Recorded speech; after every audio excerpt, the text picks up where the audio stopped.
ক্যান্সারের নাম শুনলে বা রোগীরা যখন জানতে পারে যে আমার ক্যান্সার হয়েছে, তখন অনেক রোগী খুব দুশ্চিন্তা করে বা ভেঙে পড়ে বা সাথে সাথে ফ্যামিলি। আমাদের উচিত বা সবাই উচিত বা আমাদের ডক্টরদেরও উচিত পেশেন্টকে মানে সাপোর্ট দেওয়া যে এটা হয়তো মানে এই অসুখটা হয়েছে, এইটা ট্রিটমেন্ট করলে এটা মানে ভালো হওয়া সম্ভব বা এই অবস্থায় আমরা ধরা পড়ছে ভালো হওয়া সম্ভব। এভাবে আমাদের সবাইরই পেশেন্টকে সাপোর্ট দেওয়া উচিত, ডক্টরদের দেওয়া উচিত বা হেলথ সার্ভিসে যারা আছে তাদের সবাইরই সাপোর্ট দেওয়া উচিত। তারপর ফ্যামিলি মেম্বার্সদের সাপোর্ট দেওয়া উচিত।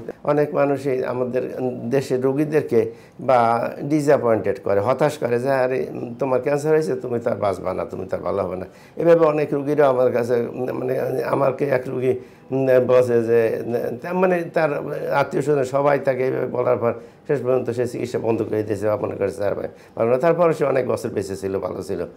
সবাই তাকে সহানুভূতির সাথে দেখা উচিত, সব ধরনের সহযোগিতা, শারীরিক, মানসিক, অর্থনৈতিক বা সোশ্যাল সাপোর্ট করা উচিত। বা তার কেউ যদি গরিব হয় বা চিকিৎসা করানোর সামর্থ্য না থাকে, তবে তাকেও সবাই হয়তো অর্থনৈতিকভাবে বা সামাজিকভাবে তাকে সাহায্য করা উচিত বা চিকিৎসা করতে সাহায্য করা উচিত।